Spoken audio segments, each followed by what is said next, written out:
Hello everyone, সকলে কেমন আছো? বাঙালির কিন্তু বর্ষাকালে ইলিশ মাছ চাইই চাই, কি তাই তো? তো আমি ইলিশ মাছের প্রথমবার দু রকম রান্না একসঙ্গে করব।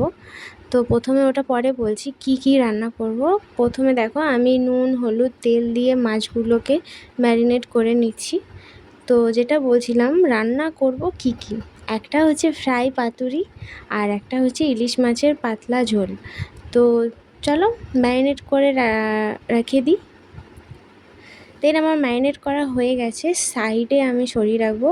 এর মধ্যে আমি নারকেল, কাঁচা লঙ্কা, কাজু, সর্ষে দিয়ে আর একটু সামান্য দই দিয়ে ম্যারিনেট করে রেখে দিলাম ওটাকে ভালো করে। দেন এই যে আমাদের গাছের কলা পাতা, এই কলা পাতাগুলোকে ভালো করে পিস পিস করে কেটে সেঁকে নিচ্ছি, দেখতেই পাচ্ছ। না সেঁকলে কিন্তু কলা পাতা ফেটে যাবে।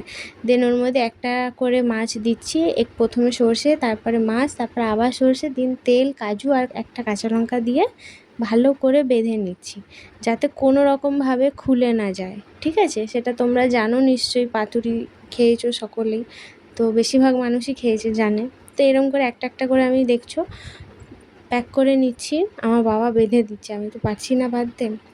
দেন বাঁধা আমার হয়ে গেছে সবগুলো। এবার গরম তেলের মধ্যে এই পাতা সমেত ছেড়ে দেবো। এই দেখো ঠিক এইরকম কালারটা হবে।